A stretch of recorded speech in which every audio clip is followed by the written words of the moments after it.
सभी के लिए संतोष पुरोहित का नमस्कार। आज हम हड़प्पा सभ्यता की विशेषताओं को यहाँ पर पढ़ने जा रहे हैं।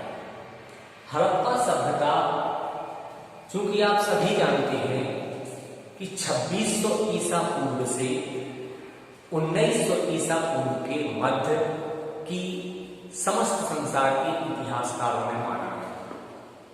इसका मूल कारण ये है कि हड़प्पा सभ्यता की जो चित्रलिपि है, उस चित्रलिपि को आज तक दुनिया के किसी इतिहासकार ने सही तरीके से पढ़ नहीं पाया। इसलिए जो मेसोपोटामिया और रोम आदि देशों की सभ्यताएं हैं, मिस्र आदि की सभ्यताएं हैं, उन सभ्यताओं के आधार पर हमारी सभ्यता जो हड़प्पा सभ्यता है, भारत की सभ्यता कहलाती है, इसका कहना चाहिए समय विभाजन किया गया है। तो आज हमारा मुख्य कहना चाहिए बिंदु है हड़प्पा सभ्यता की विशेषताएं। यदि विशेषताएं समझ में आ जाती हैं तो संपूर्ण हड़प्पा सभ्यता की जानकारी हमें प्राप्त हो जाती है। तो देखें, सबसे पहली योजना है नगर योजना। ऐसा कहा जाता है कि पूरी दुनिया की जितनी सभ्यताएं हैं, उन सभी सभ्यताओं के जो नगर हैं, उनकी रूपरेखा हड़प्पा सभ्यता से ही ली गई थी। दुनिया को नगर कैसे होना चाहिए, उनका पूरा का पूरा कहना चाहिए योजना जो होती है, वह हड़प्पा सभ्यता से ली गई है। हड़प्पा सभ्यता में प्रमुख नगर हैं मोहनजोदड़ो, चहलगढ़ो, कालीबंगन, लोथल, हड़प्पा, राखीगढ़ी, कोटदीजी, रोपड़ और रंगपुर। ये वे नगर हैं जिन नगरों की यदि हम स्थिति का अवलोकन करें तो वह दुनिया की किसी सभ्यता में देखने को नहीं मिलती, बल्कि दुनिया के सभी नगरों ने हड़प्पा सभ्यता से नगर कैसे बसाए जाना चाहिए, यह योजना इन नगरों से ग्रहण की है। दूसरा पॉइंट आता है जल निकासी। ये वे विशेषताएं हैं जो दुनिया की किसी सभ्यता में नहीं मिली, बल्कि हड़प्पा सभ्यता में मिली है। जल निकासी के अंतर्गत अगर देखा जाए तो सबसे पहले तो गृह नालियां,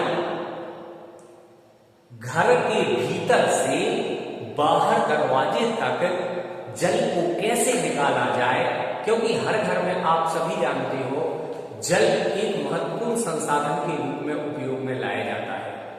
तो आज भी आप देखेंगे तो नारदान होते हैं, नारदान के माध्यम से, पाइप के माध्यम से हम अपने जल को बाहर निकालते हैं। तो जो वहां के घर मिले हुए हैं, मकान मिले हुए हैं, उनमें सबसे पहले तो गृहनाली प्राप्त हुई, फिर इसके बाद गली नाली, घर के भीतर से पानी गली की नाली में आया। गली की नालियां पक्की, चौड़ी, ढकी हुई, और उस समय चूंकि सीमेंट तो चलता नहीं था, तो उस समय चूना और रेत को मिला करके इन नालियों को पक्का किया गया था। तो गली की नालियां, और गली की नालियां जाकर के सड़कों से मिलती थी, माने वो पानी सड़क की नाली तक पहुंच जाता था। सड़क की नालियां भी पक्की और ढकी हुई पाई गई हैं, और उन नालियों के माध्यम से जल कहना चाहिए शहर से बाहर निकल जाता था। ये जल निकासी दूसरी विशेषता है। तीसरी विशेषता अगर देखी जाए तो भवन निर्माण कला है। यह विशेषता बहुत ही उपयोगी विशेषता है।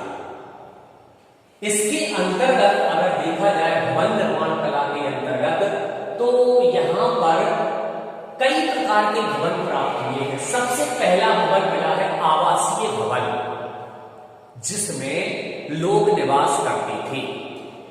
तो आवासीय भवनों की रूपरेखा अलग प्रकार की थी। जैसे आज आपको पता होगा जहां हम निवास करते हैं तो उसमें बेडरूम अलग होता है, किचन अलग होती है, लेटरिन बाथरूम अलग से काटा जाता है। यदि और जगह ज्यादा है तो फिर अन्य कमरों का भंडारण आदि हम लोग उसमें बनवाते हैं। इसी प्रकार से आवासीय भवन अलग प्रकार के प्राप्त हुए। दूसरे प्रकार के सार्वजनिक भवन जिसके लिए राजा के यहाँ अतिथि, कलाकार, व्यापारी जो बाहर से लोग आते थे इन सार्वजनिक भवनों का भी उपयोग करते थे। इनमें बड़े बड़े स्नानागार प्राप्त हुए हैं, बड़े बड़े कहना चाहिए इसमें हॉल प्राप्त हुए हैं। उनमें किस प्रकार से उन लोगों की मीटिंग हुआ करती थी, किस प्रकार से वो कहाँ पर क्या करते थे, ये पूरी सार्वजनिक भवनों के अंतर्गत रूपरेखा यहाँ पर प्राप्त हुई है। तीसरा है अन्नागार। जो भी प्रशासनिक व्यवस्था वहां रही हो वहां पर अनाज को रखने के विशाल बड़े बड़े गोदाम प्राप्त हुए हैं। इनमें बड़ी मात्रा में अनाज को एकत्रित करके रखा जाता था। विपरीत समय में इन अन्नागारों को खोला जाता था और जनता में बांटा जाता था। स्नानागार बड़े बड़े जिसको अपन लोग बाथरूम वगैरह बोलते हैं, वहां पर सार्वजनिक और निजी दोनों प्रकार के बड़े बड़े स्नानागार प्राप्त हुए हैं। शस्त्रागार, जहां पर यदि कोई आक्रमण करता है तो आक्रमणकारी से निपटने के लिए वहां पर हथियार रखे जाते थे, तो ये बड़े बड़े शस्त्रागार प्राप्त हुए हैं। अगली विशेषता है आर्थिक जीवन। ये लोग किस प्रकार की अर्थव्यवस्था में जीवन यापन करते थे। तो सबसे पहले हम देखें, देखो प्राचीन सभ्यताओं में प्रमुख व्यवसाय लोगों का अगर था तो वो कृषि कार्य था। कृषि कार्य के अंतर्गत विभिन्न प्रकार की फसलें बोई जाती थी, जैसे गेहूं, चना, मटर, कपास, तिल, बाजरा, चावल, ये फसलें बोई जाती थी और इनके उपयोग आप जानते हो, जैसे लिखा हुआ है कपास को इसके कपड़े बनाने के लिए उपयोग में लाया जाता है। ये खाने पीने की कहना चाहिए खाद्य फसलें हैं, तो ये खाने के लिए उपयोग में लाई जाती थी। इसके बाद देखें तो ये लोग आर्थिक जीवन के अंतर्गत पशुपालन भी करते थे, पशुपालन व्यवसाय को अपनाते थे। बड़ी मात्रा में इसके भी प्रमाण प्राप्त हुए हैं। कुम्हारगिरी, जो कुम्हार मिट्टी के बर्तन आदि बनाते हैं, लोहारगिरी जो लोहे के कहना चाहिए हथियार बनाते हैं या हसिया घर में उपयोग में लाया जाता है, और आम कटर होता है वह उपयोग में लाया जाता है, तलवार या कई प्रकार के सामान जो बनते थे राजा के लिए भी बनाए जाते थे। सोनारगिरी, सोने चांदी आदि के आभूषण बनाने वाली नौकाएं, जो समुद्र में या नदियों में चलाई जाने वाली नावें होती हैं, वे बनाने वाली, इनके प्रमाण और टूटा फूटा सामान यथास्थिति में यहाँ पर प्रमाण रूप में मिला है। अगली विशेषता है कला विकास। कलाओं का विकास कैसा था? तो मूर्ति कला, आपने पुस्तक में देखा होगा, मूर्तियां मिली हैं वहां पर, पत्थर की मूर्तियां मिली हैं, धातुओं की मूर्तियां मिली हैं, तो मूर्ति कला बड़े पैमाने पर विकसित थी।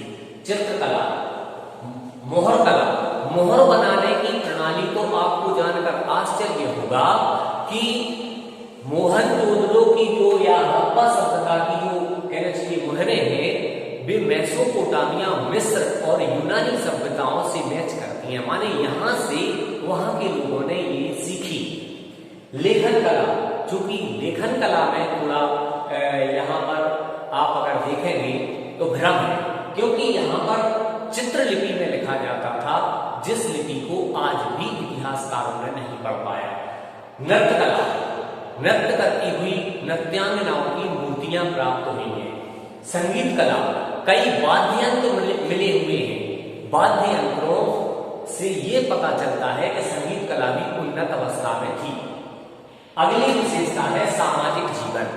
सामाजिक जीवन के अंतर्गत अगर देखें तो 3 वर्ग वहां पर थे, ऐसे प्रमाण मिले हुए हैं। आज भी 3 वर्ग होते हैं, उच्च वर्ग, मध्यम वर्ग, निम्न वर्ग। उच्च वर्ग के जो राजा के नजदीक लोग होते थे, उनके मकान अलग प्रकार के हैं, उनका रहन सहन, उनके मकानों में पाई जाने वाली वस्तुएं अलग प्रकार की हैं। मध्यम वर्ग की थोड़ी कम और निम्न वर्ग की जो वस्तुएं प्राप्त हुई हैं, जो शहर के बाहरी इलाके में रहते थे, ये कम स्तर वाली वस्तुएं प्राप्त हुई हैं। अगला विशेषता के रूप में अगर हम देखें तो धार्मिक जीवन। धार्मिक जीवन के अंतर्गत मातृ देवी की पूजा, मिट्टी की मूर्तियां मिली हैं, हर घर में प्राप्त हुई हैं, जिससे ये प्रमाणित होता है कि मातृ देवी, या वर्तमान में अपन लोग उसके लिए कुल देवी कहते हैं, तो ये लोग कुल देवी की पूजा करते थे। शिव पूजा 3 मुख वाली, 3 नेत्रों वाली मूर्तियां प्राप्त हुई हैं, शिवलिंग प्राप्त हुए हैं। इससे यह स्पष्ट होता है कि ये लोग शिव पूजा या शिव की उपासना करते थे। फिर पशु पूजा, पशुओं में आप सभी जानते हो जैसे गाय, बैल, अश्व, हाथी, इनकी पूजा भी ये लोग करते थे। इसके बाद देखें तो सूर्य की पूजा के प्रमाण भी प्राप्त हुए हैं। वृक्ष पूजा, कई वनस्पतियां जो है पूज्य मानी गई हैं, जैसे पीपल का पेड़ है, नीम का पेड़ है, बरगद का पेड़ है, इनकी पूजा भी धार्मिक जीवन के अंतर्गत सम्मिलित है।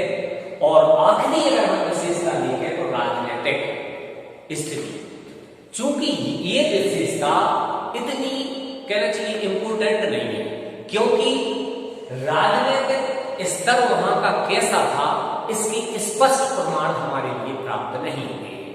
यहां पर ऐसा माना जाता है कि नगर इतने सुंदर स्वच्छ, मापतौल के बांट प्राप्त हुए हैं, उद्योग धंधे उन्नत अवस्था में प्राप्त हुए हैं, कुशल व्यापार व्यवस्था मिली है।